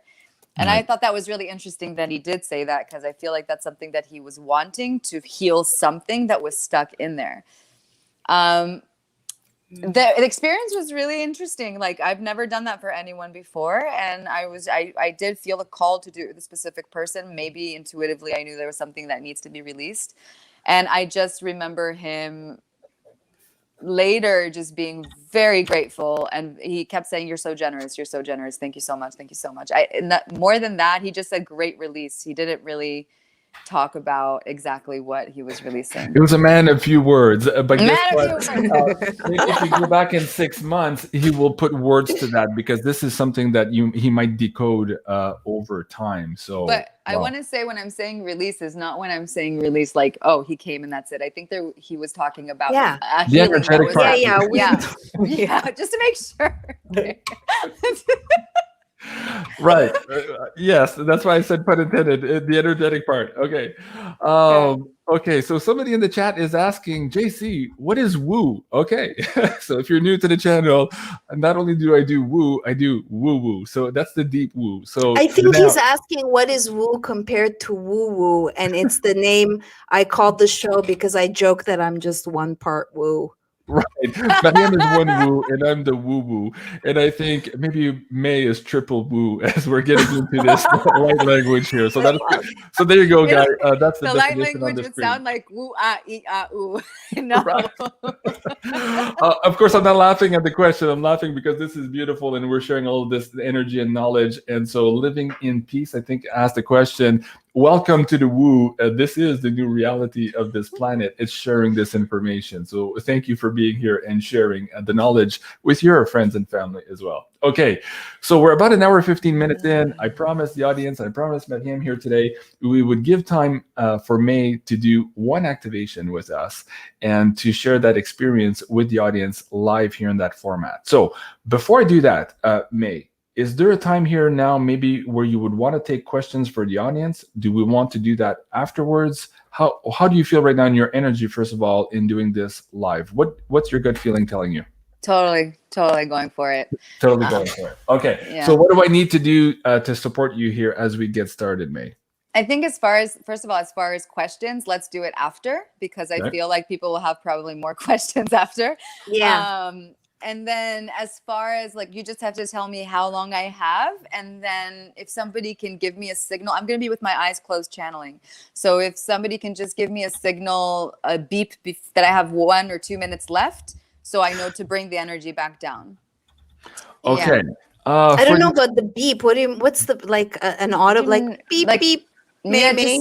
I'll say you have 1 minute left. You have 1 minute. Okay. That would be a beep. 1 minute left. That's good. Yeah. Okay. So now the question is, visually speaking, do you want me to share this as you're doing the activation? Do you want us to focus maybe on a candle? What imagery would you like us to bring to the screen? You can do one of my, is it going to be instead of me, or are you going to see me in the background? No, you'll see everything. We'll see you. Can you do the Ganesha? Yeah, do the Ganesha. There is a Ganesha in there somewhere. Or you can put the light language, the actual script, whatever. But Mimi loves the Ganesha, so let's do the Ganesha. Okay, so point me. I don't know if we can find it. Where is it, Mimi? Keep going. How far down? There's also a dolphin, like fish energy, if you want to. There's one that looks like that'd be fish. cool. I'd love that, actually. I'll show you both, and then you can choose. See, the Ganesha is right there. That's a Ganesha. The Ganesha is right there in black. Okay, let's see the dolphin. And then if you go down more, it's like you'll see a blue one, and there's not many blue ones, so you'll recognize it pretty quick. There it is. And then there's like kind of like a Lemurian energy to that. I like this one. I like Okay. this one. All right. You got that one? Yeah, I like that. Okay, we did talk about dolphins. Okay. Maybe we'll do another one later. Can you talk about your connection to the dolphins? Sorry, did something come up? As far as the dolphins, I can just say that the whole Lemurian thing and learning about Lemuria, that I'm speaking Lemuria, and I read some articles that the Lemurians, when the whole land sank, a lot of their reincarnation, their energy and their souls went into dolphins and whales. And ever since I've been working with my voice, I've been called like a whale activator, or like the spirit guides that I work with is like the whale energy or the dolphin energy. And I just kind of been reading about it. And then I keep hearing about it over and over again. So I feel maybe they're a reincarnation of a dolphin or a whale, or I really don't know. I mean, just as I go, figuring it out.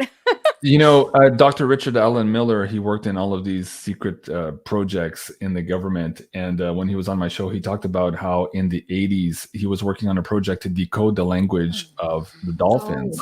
And he was like, this is like light years ahead of what we can do as humans with our vocal cords. And they came to the realization that they're sending holographic images to each other. So, a picture has 1,000 words, a video has 1,000,000 words. Well, these holographic images that they're throwing at each other is absolutely mind-boggling. So anyways. So I wonder if I ever took the sound that I do into water, because water absorbs sound, and record that and somehow and put it in the water with dolphins, what would happen? That would be interesting. Right. You remember that show in Star Trek when they go back in time to get the humpback whales and they hear the sound, they don't know what it is, and then Spock says, hey, wait a second, if we put that sound underwater, and then they realize it's a humpback whale. Anyways, you just made me think of that. I'm a total geek. Okay. Okay, before we do that again, too, what was the other thing here? So we'll have the imagery. And also, think about this before we go. So I know you're on your phone, but do you see on the right side of your screen, May, a button that says private chat? Not the main chat where you see everybody's comments, but one that says private chat. You don't see that? I don't see it. No. Okay. We'll I'll ask you later, and hopefully I don't put you on the spot too much. Okay. All right. So why don't we do, man, we're an hour, 20 minutes. Can we do a 5-minute one? Yeah. To give a taste to the audience, and then we'll have time for questions, because I know just looking at the chat now, there's going to be a lot of questions for you, and I want to have enough time. Okay, is that enough to get into the? Is that enough, May? Like, do we need 8 minutes? We can do 8, whatever you choose, whatever you. No, I'm not trying to. I'm just saying. I've just used that as an example. Is that enough to get into a flow and get you into that phase? I'm just asking. Let's do. Yeah, you tell us, mate. You tell us. How about 10 minutes? Let's do 10 so I can do some breath work and at least give a taste of it never gets boring, so you won't get bored for sure. Let's do 10 minutes. Okay, so for the audience members who want to share in that, maybe now take a quick pee-pee break. Pee-pee break. I didn't want to say pee-pee, but okay. I'll take a quick pee-pee break and maybe go get a glass of water here so that you can come back and watch the show. You read my mind. Uninterrupted. Okay, so let's do that. Thank you. And while you guys do that, let me bring up some of our housekeeping notes for tonight. So please, I'd like you to go check out Deep Intuitive. I'm going to go also. .com. Okay, go ahead. Go ahead. Deepintuitivehealing.com is May's website, and you can find her work also on her Instagram, which is Light Scribe Art. Again, the links are in the description box below. And also, of course, you can find MARYAM HENEIN here on YouTube and also on her Twitter using the same handle.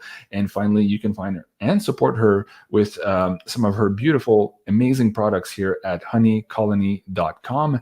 And there, of course, if you use the coupon code BeyondMystic, you also get an extra 10% off of these products. And this will go a long way into helping MARYAM not only produce this amazing book and research that she's on now, but also all of these other interviews that she is creating for you guys here on YouTube. So thank you so much, everyone, for supporting our guests here on the show tonight. Okay. Oh, and last but not least, if you're watching this on MARYAM HENEIN's channel, because we are simulcasting here tonight, please do come over here to my channel at BeyondMystic 3. This is our third, lucky number 3 channel here on YouTube. And please help us rebuild that community that we recently lost. So thank you so much, everyone, for joining. Okay, I think we are ready to get started. Let me bring up that imagery one more time. I love this one here. And I think, MARYAM, what I'll do is I'll mute your microphone and mine as well, so that we don't create any interference whatsoever to May's microphone. But I'll be listening very carefully here if we have any feedback or any other issues. Okay? Okay. Sounds good. So May, maybe if you want to say a few words here to settle the audience into your energy and how to connect with you, and then we'll get started. Okay. When you're ready. Just All remember to tell me when my time is up, okay? Or Okay. else I'm gonna keep going. Okay. Okay. Well, I'll tell you when you have 1 minute left on the 10 minutes. Okay, sounds good. Okay. So everybody kind of find a comfortable space to sit or to lie down. Really drop into your body and start taking deep breath through the nose, bringing the energy up to the third eye, activating your psychic abilities, bringing the energy to the crown, to your receiver, and letting go through the nose, exhaling. If you want to share a sound, you're welcome to bring out a sound. We're going to do that 3 more times.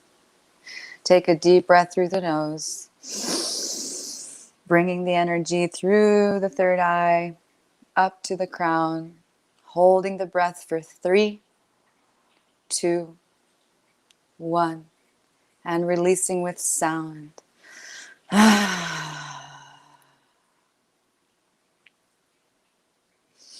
Taking, inhaling through the nose, bringing the energy all the way from the root, up through the chakras, all the way up through the third eye, activating your psychic abilities, bringing the energy up to your crown, activating your receptors to source, holding the breath for 3, 2, 1, and releasing with sound.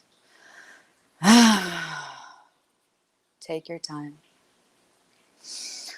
1 last breath through the nose, bringing the energy through your whole chakras, through the throat, through the third eye, all the way through the crown, holding the breath for 3, 2, 1, and releasing.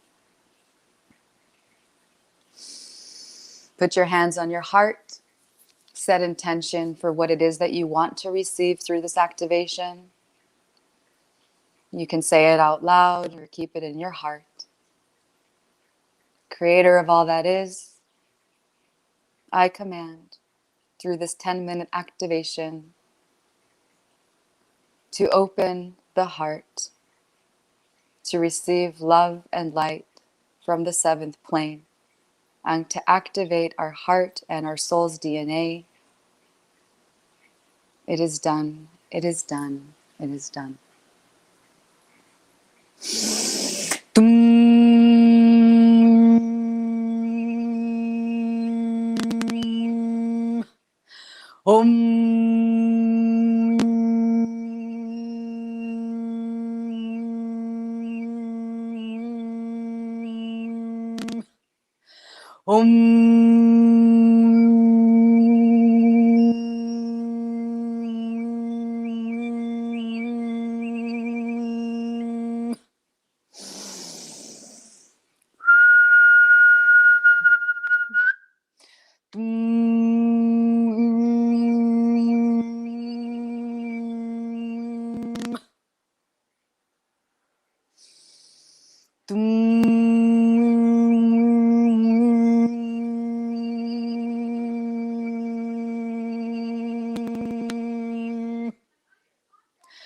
Hom a tua ya a I o a sua ya a tu a I o miana a sua.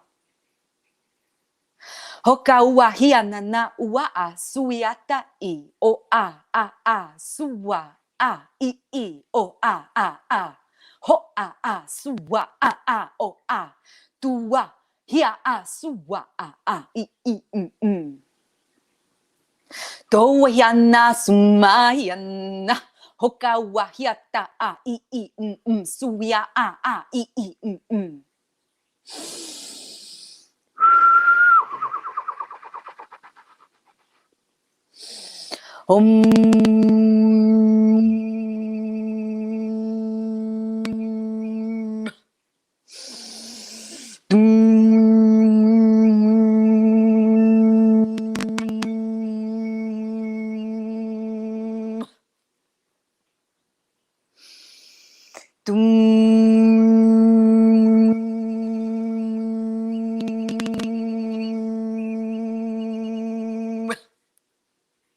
Hoya hiana o a ya a suwa a I o a I o a o a I huya a suwa a I a suwa ho a sumiana a tuwa a I o kawa a I o ma hokawa hiana o wa yana a suwa I o ma a I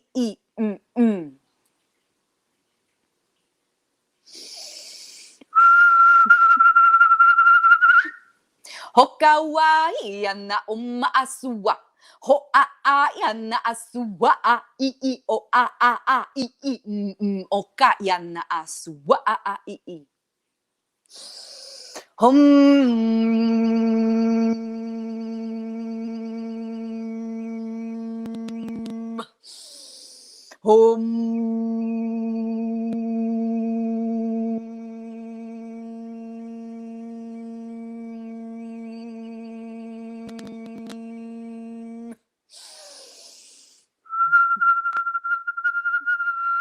hoka yana asua I oka suya I hoka ya asua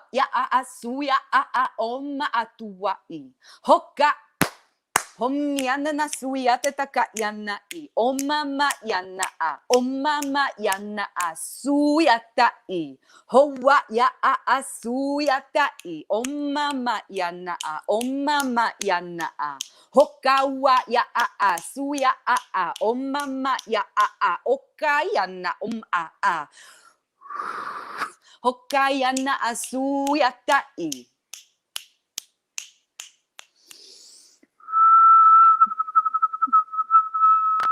Homma o a ya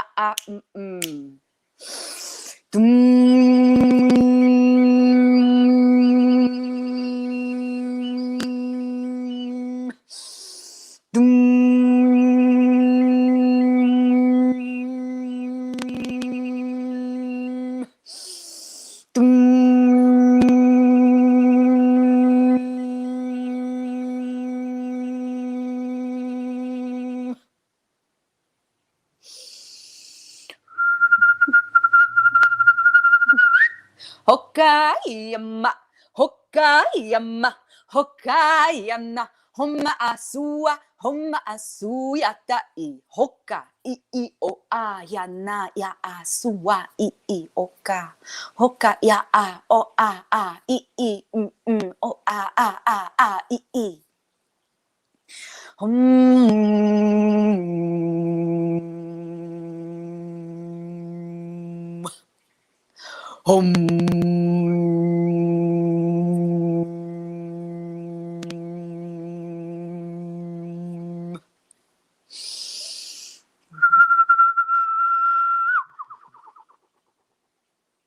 Hoya yana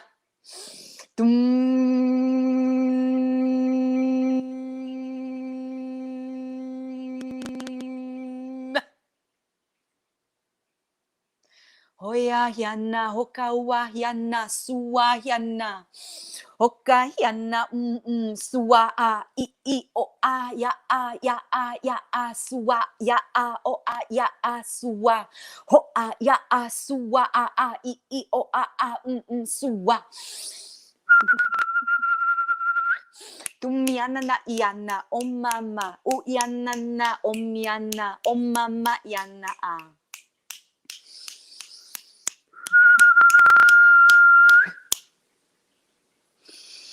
Doyana yana ma yana suya a ya a suwa yana asua oka ya o asuya ta I atua asua I oka wa hoka wa suya ta I yana ho yana asuyana I oka yana sua I hoka I omyana asuyata I oma hoka usuyata I oma matuyata I ho atuyata I hoka yana suyata I oma masuyana I sua I ho atua ho atua ho asuyata I oma asua.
Oya hiana waha hiana sua. Yana na hua hayana kiata I owa hiata I okawa ya a sua ya a. Owa yata yana na hiana na sua yata a yana na hiana.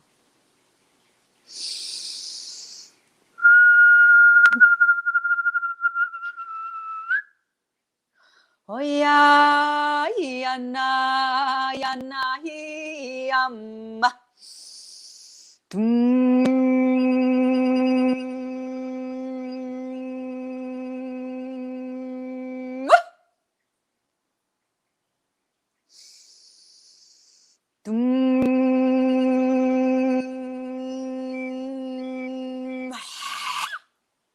Hoka hiana.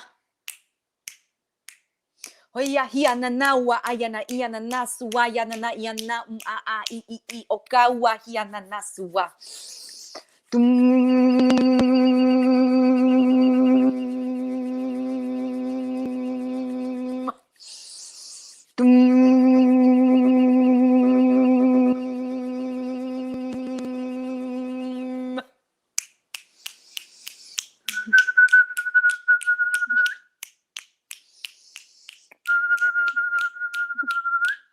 Okayama, Hokayana nawa ayana iana naswa o ya suwa ya o I. Hokahiana owa I owa I hoa I tu hayana I oma ho uyana I okawa I oma hokahiana hiana Hokahiana nasua I okawa hiana nawa Hokahiana nawa ha Hokahiana nauma o hiana I okawa takayana iana nasuya tai Hoyana hiana nawa hayana I oka ya suwa ya Omyana nawa hayana hi ha ya ho yana ko wa sukuyata I Tumiana na wahayana hia tataku wahayana I oka wahayana iana nawa. Tuma aswayana hoka wahyana a oka hyana a homa mahyana a sukuya tataka iana a hoka hua hiata I okawa.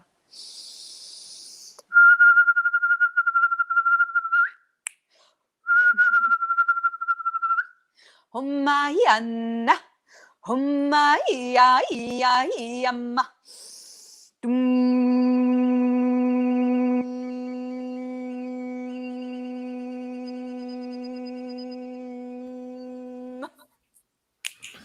One more minute.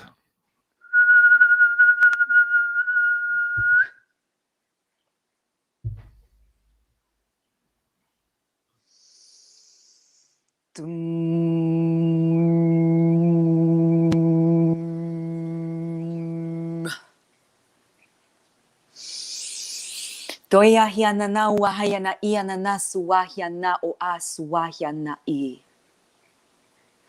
Tukuya te takahiana yamamaiana na suwa ayana iana na wahyana wahyana wahyana.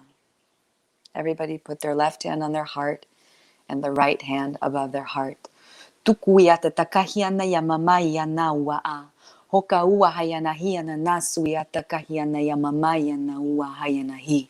Hokahiana kuwa hayana I oma oma oma.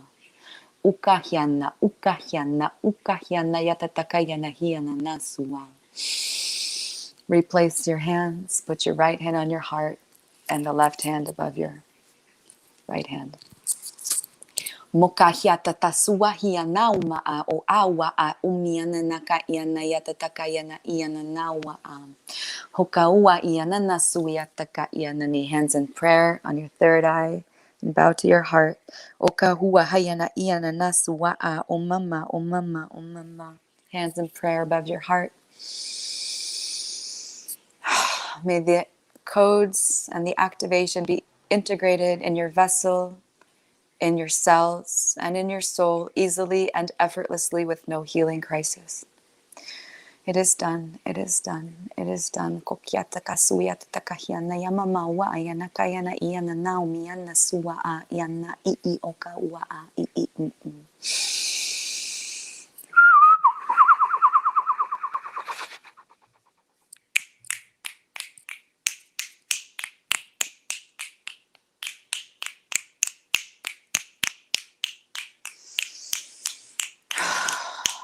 Take a deep breath through the nose.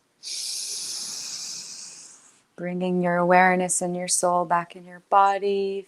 You can wiggle your feet and your fingers, move your body, and just with the breath gently come back to earth.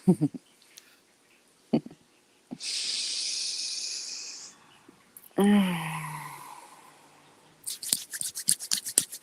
disconnecting from your energy field. Thank you so much.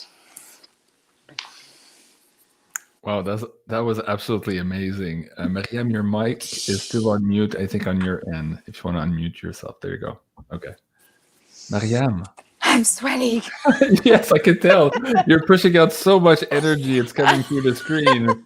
I was like, wow. And I let you go a little bit long. I actually told you at the 10-minute mark, but I forgot my mic was on mute. So you never heard the first warning. And I'm like, oh, okay, maybe I should remind her. Oh, thank you so much. Thank you, May. May, that was welcome. Thank absolutely you. amazing. Thank you for receiving. Yeah. So everybody in the chat, let us know what you felt, what you saw, what you heard. Put it in the chat now and share with the audience here your experience. Let me start with you, MARYAM. How did that make you feel? I got so many shivers in the beginning to kind of set it off. Just a lot of activation. I felt tingly on the crown. Also, when you worked on me afterwards, like and just release, because I also take on a lot of energy as an empath, more than people realize. So it helped me release, and it brings me back to a simpler time you know, when I hung out in Topanga and danced and held. I'm a dancer, so just in simpler times, and so I released for the world of what was really happening, and so many don't really know what's going on. So thank you, because we so need this. Maybe. Absolutely. And judging by the scroll, everybody absolutely amazed and loved that. And people are saying, oh my God, I actually felt that. So thank you. Yes, we all felt that through the screen. And I was trying to focus on you in some periods with some of your sounds and frequencies, and then go back to the picture and giving the audience there a double hit in terms of that frequency. So How about you, Jean-Claude? What did you feel? So it started with me at the root chakra, and I could feel the energy rising as soon as she started. Wow. And so I was feeling the heat move up. So that was absolutely amazing. As soon as we started, I was feeling it. And again, I was really drawn to this particular artwork. So there was something there speaking to me as well. Not sure what it is yet. I'm probably going to decode that over the night in the next couple of days. And at the end, and somebody else said that and echoed that too, as soon as at the end she said, put your hand back on your heart, I had this huge explosion of shivers throughout my whole body. Right. So that was absolutely amazing. Right. Just like, whoa, what was that one? So it was like collectively, I think we were all connected there. Absolutely amazing. Okay. And how about you, May? How did you feel? On top of being hot and warm and full of energy here and steaming in this amazing hot energy, how did you feel? What did you hear? What did you see for the audience? Well, I'm definitely in the zone when I'm in it, and I don't see visuals. I feel. I'm a clairsentient, I believe it's called, and I feel everything. And I feel that because there's many people watching, always when I channel for more than one person and there's a group, the energy is a lot stronger, and I feel like I'm on electricity. I feel like my whole body is electricity, and it's like I sweat. It's like I'm a lightning bulb, and I just activated, and it's really strong. And it really took me a moment to come down back into the earthly body for a moment. I definitely felt the half part was more of the clearing. I felt a lot of clearing energy, and then the more love and the softness and the light. And I don't know if you noticed the shift between the blueprints that come through my vessel. There's some that are really aggressive and some that are so light and gentle. And then there's like, sometimes there's like a really, there was a grandmother that came through for just a second, and then she didn't stay for that long. I don't know. Say it, a grandma, you said? Yeah, there's like a grandmother energy that came through, but she didn't stay that long. She I heard a warrior. I heard a warrior also, maybe in the first 2 minutes. It didn't last long, maybe 20 or 30 seconds. There seemed to be a warrior female energy coming through too at some point. I thought that was amazing. Totally. Yeah. So it's just amazing. The vowels are, you said, a new thing. Can you talk about the because that's like toning, right? You're like a human tuning fork. I am. You know, yeah, like just came to me. So what is that when you're doing the vowels? Like, can you give me I don't know, like when I'm doing or I'm going no, that's you're doing it's staccato and it's vowels. I thought you said that is a newer energy that has come through. It's been that's been coming through for about like a week or two, a little bit before the Lionsgate. It started coming out like that a lot. Before that, it was a lot of language, and I was like, wow, this is new.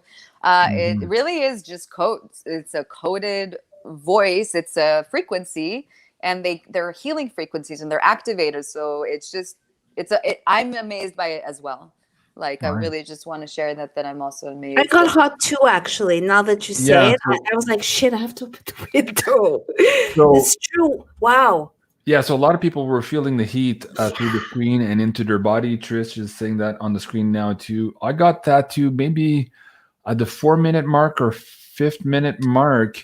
I was feeling the heat, but I had like down my left leg, it's kind of like I had a cramp, but if I visualized it, it was like a lightning bolt just grounding through my left leg. So I was amazing. Like, whoa. Yeah, and I had turned off my camera not to be distracting to the audience. I was like, whoa, that's it really struck me, and it kind of woke me back up to what you were doing. So I was kind of gone there for, I'm not sure where I was. Amazing. That's so awesome. Yeah, it's really, really cool. Holy shit. Okay. Wait, I now want to we're- say It's so much technical- light. I have Yeah. to say Light. one technical problem, and I don't mean to interrupt, but my phone's about to die because I'm using these earphones. Can I charge it and use these earphones for a little while? Sure. Let's Okay. do it. Hopefully We'll we can hear you. accommodate you, May May. That'll be $50 added to your bill. Of course. Oh man. So Okay, that is guys. also Kundalini rising energy where you're generating heat. Yeah. Oh, she might not hear us until she reconnects there. So Oh. hold on. But you think so? Yeah. I think so for sure. Yes. Well, it was that case for me. That's where it started. As soon as she started the frequency. You know, it's amazing to get shivers. Like I got so yeah. much shivers, so much tingly. And the shivers, Dr. Richard Allen Miller was saying this in the last show. I believe it was the Beyond Disclosure. He explained that when man has a shiver or woman has a shiver, our human body, it's really the mechanism of eternal life. It's at the end of those telomeres, they do something to basically lengthen, and that's what causes the shiver. I'd have to find that clip, but that was wow. I would that really was like to deleted. see how it's linked to telomeres. How Yeah, and apparently this was all done in a lab. I think there was something underwater used, an underwater tank, and also maybe an MRI to figure that out. So anyways, that was absolutely fascinating. I'll find the clip, Mariam, and I'll because also that's saying that it might allow to prolong life if you are able, because the hear me? telomeres, you know, they run out. Yes, exactly. Can you hear us? Oh, there you are. That's what Yes. Doc Ram was talking about for sure. So I'll send you the clip, Mariam, and maybe Yeah. we can do that for a second show. So okay. can you hear May May? Can you hear us? No. Hey, can you hear us? Hello? I can hear you. Oh, I can't hear Miriam. Now I there's can a only hear delay. you. There's a delay with your headphones Oh. now, but still, we can hear you okay. So let's. I was continue with it. asking you, are you working? You're Okay. basically doing Kundalini rising. Is Would you that prefer without the earphones and I just use the microphone from the phone? Let's if give he's that gonna a try. die? Okay. Can you plug it in? Over here. Hold on, Mariam. Yeah, I think that's better because the delay is no bueno. Yeah. So let's while she's doing that. There you go. Is she back? Okay, Let's I'm give that a sorry try. about that. Yeah. Oh, that's perfect. Okay, the sound is perfect. Yeah. Okay, let's Okay. do that. Okay, so the question Mariam was asking you, May, are you basically raising Kundalini to also connect to this energy and then to send this transmission to the audience? Is that what you think you're doing? I'm already connected to the Kundalini all the time. It's alive, so I can tap in any moment, and it just happens. I would like to say something to that when you are tapped into the Kundalini rising, because I have another friend who does pendulum, and she's always tired, right? So for all those energy healers, if you are tapped into the source, I think there is a way to keep it flowing. It's limitless, and that's why they want to use us as batteries. So, but not everyone has the capability if they're not properly cleansing, detoxing. So obviously you have shitloads of energy, but you also do get tired after a while because you're outputting. That's a lot of energy. Yeah, I would say I do get tired when I work on a bigger group of people. In the beginning of my journey, when I did healing work, I was exhausted the next day. And I think that with time, I'm getting better and better at like harnessing this energy. I think the more powerful I get, the more I understand the energy, the more I work with it, the more powerful I get and more equipped, I would say, more skilled. Like I wouldn't be able to do I did a group of 50 people 2 weeks ago, and I don't think back then I could have done that. And that was really great. And I just feel like I do feel the energy a lot stronger. It's like more electrifying, maybe even giving me more energy. But sometimes if there's something shadowy to release, like an entity, yeah, it could take a toll on my body and sometimes even give me headaches. And then I have to do the work to release it. What you were just describing there too, and I just realized something about that lightning bolt in my left leg. That often happens when I'm doing this work in the Yab Yang position. And sometimes I think when that energy gets really, really high, it's like a mechanism in the body. I think the term in electricity is a shunt. So it's like an escape valve to kind of release some of that energy so that you don't burn up. Oh, basically, wow. when you're doing That's that work. interesting. Yeah. Wow, I like that. Somebody else was saying too, okay, so there's the Cherokee chant. Yes, part of what you were doing there too kind of like brought me back to a fire circle with natives and drumming in my imagery as I was listening to that. So Libby's on track with that. And what was interesting too, one or two people, I think it was Jenny Alicia, who said her kid just walked across the house to come and sit down next to her to listen to this, and they were just mesmerized by the frequency coming in. So speak to that about the kids here listening to that, and maybe how that speaks to them at a higher level than us more polluted older humans. You want me to say something? Yes. Okay. About her kids? Or Well, about Just in kids. general Yeah. using this energy Yeah. and this I would light love to language for share. kids and how receptive they are to it compared to maybe older humans. So I did my first like large group of light language channeling 2 weeks ago. I was invited. I made a decision to do a women's circle, a men's circle, and then do like a collective on a full moon, both men and women. And I did it at, I come from a Jewish background. I did it with a Jewish family that we do Shabbat dinners here together. And I didn't know that they were going to invite about 50 people. They announced that I'm going to do star language, and they called it star language. And we all sat in a circle outside, and they're like hippie lifestyle, and they brought their children. There were maybe 15 to 20 kids there. And what I loved about it, I loved that like we did first the activation, and then we did a Shabbat like ceremony singing together, the Hebrew to the tradition. Yeah. And then we transitioned into eating. I love what I Shabbat, thought was by the way. amazing is these kids were completely like, they weren't like, who's that? Or is that weird? They were like totally receptive, totally sitting there and receiving.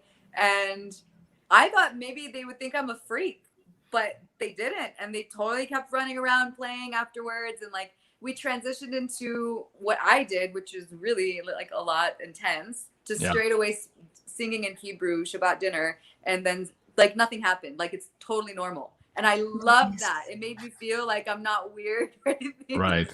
Totally. That's so amazing because they're so much closer to this energy and to this connection than we are. As again, I said older polluted humans, because we all have these, the older you are, the more programs and dysfunction that comes into your field that eventually you have to clear. Yeah. And the kids that are coming up don't have that. So that's really fascinating. So thank you so much again here to the Libby is right. This is how we heal humanity, Libby. Absolutely. And it's not through social distancing. No, it's not. Oh my God. Jenny Brewster, I want to ask you another question. Hold on, Maryam, there's a little bit of an echo. Jenny Brewster, thank you so much for that tip as well. She says, bravo, great show. Thank you so much. I appreciate that. Okay, Maryam, back to your question. May you share how you have activated other women, maybe men, to also do light language? Yeah, I activated 2 more people that I know of. I have one friend that I did 3 personal sessions on her. She booked me to do 3 sessions. After the second session, she started burping people. She put her hands on people and just, there's different ways to release energy, but she burped so much. Like I've never seen, I think that's a super burping power of releasing energy. And I was like amazed by that. On December 21st, 2021, I think that was the entering the age of Aquarius. I did a channel. I was on the East Coast. I thought this was really interesting because when I was guided to go work for this person in the East Coast, and I was sitting there alone in this house, and I asked to channel an activation for that specific reason, for the conjunction. And I ended up channeling for 2 hours and 20 minutes. And I thought that was insane. At some point I was like in my head, I was like, this is ever going to end? Like I was sweating. It was a long activation. And I think what's interesting that it was in the East Coast, like the East Coast needed it, like that area. And anyways, I sent it to that same friend, and she listened to it. And the next day she started speaking it. So I thought that was really cool. I sent the same activation to another friend that I met years ago. We did a retreat together in Pachamama in Costa Rica, and I sent it to her, and she's French Canadian, and she sends me a message the next day. I listened to it and I don't even resonate. I don't even like it. And after 20 minutes, I start speaking this language. And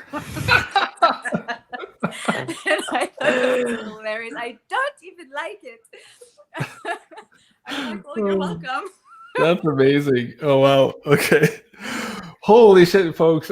Time flies, man. We're already at the 2-hour mark. I think we should start winding this down. And before we do, I want you guys to help support May here in her beautiful work. You can do so at, let me bring that up again, deepintuitivehealing.com.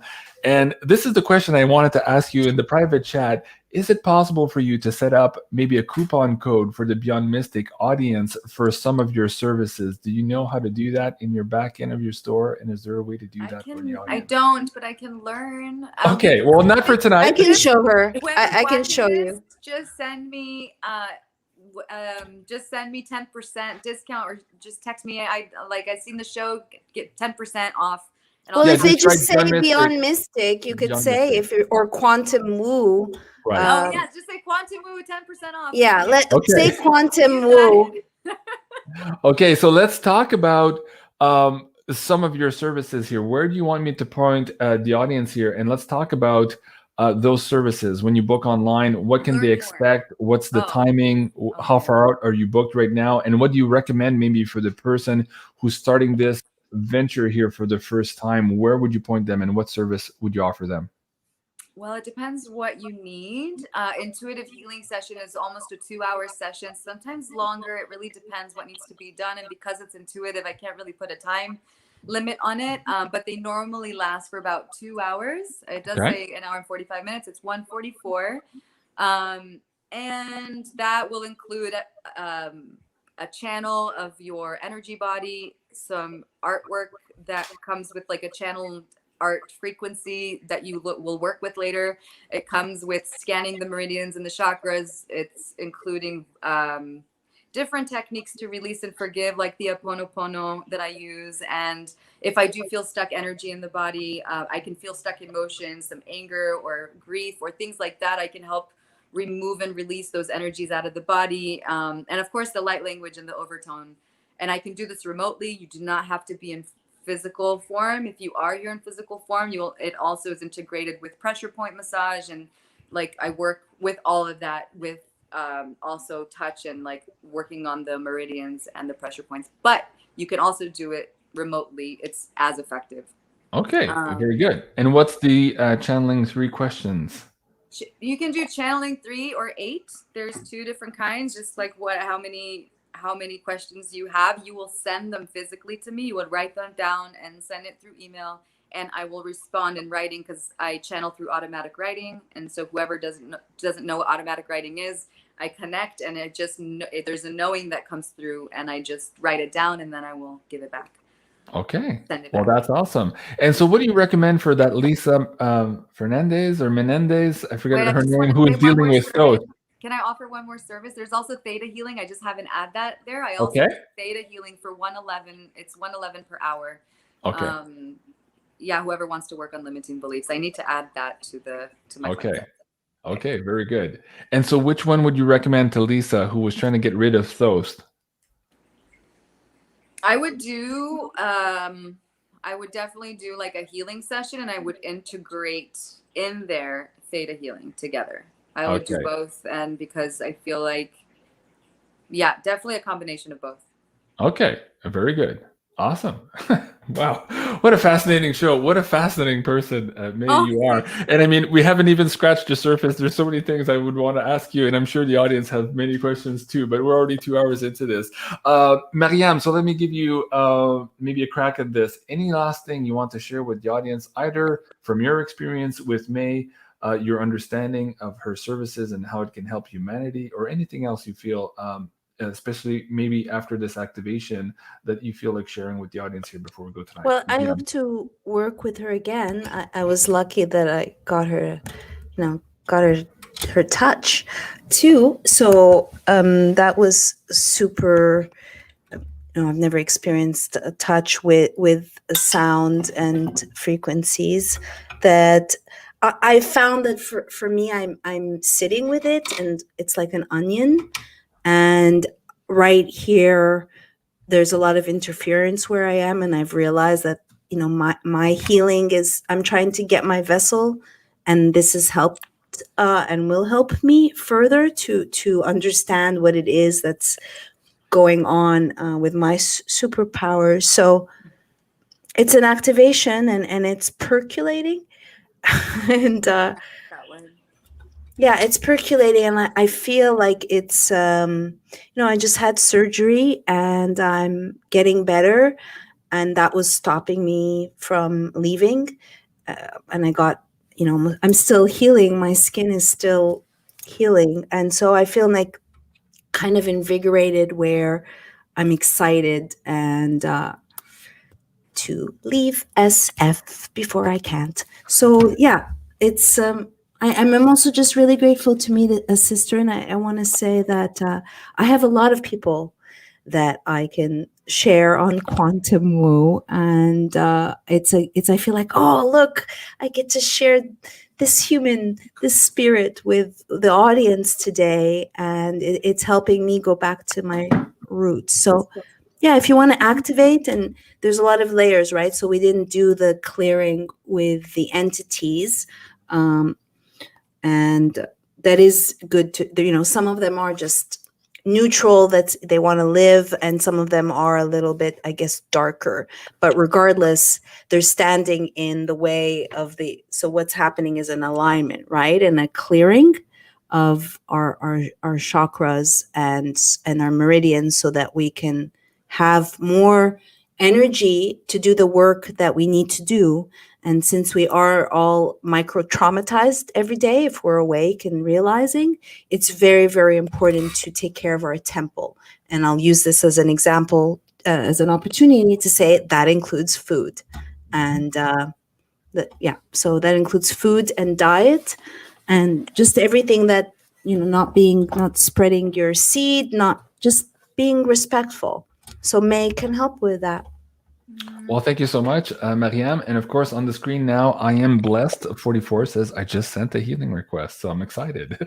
Thank you, Gloria. I appreciate that. That's amazing. And don't forget, if you're sending an emailing request and you get the email confirmation, just let them know that you're a BeyondMystic fan, and May will try to get that coupon code running for you guys. And I'm sorry, I should have asked her before the show. That's my bad. We had all of this audio issue before we started. So anyways, thank you so much for that, MARYAM, and thank you for introducing May to the BeyondMystic audience. Now, May, last words of wisdom for you here in terms of the audience. What can you share with them tonight before we leave them?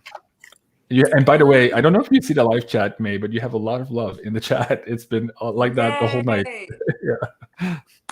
Awesome. Thank you. Last words of wisdom is to love yourself, love yourself, love yourself. And I can't like say that enough, to just really embrace who you are and love yourself, because if you don't do it, nobody else is going to do it. And I heard this once, and I love this saying. I heard that when you heal yourself, it heals 1 million people around you.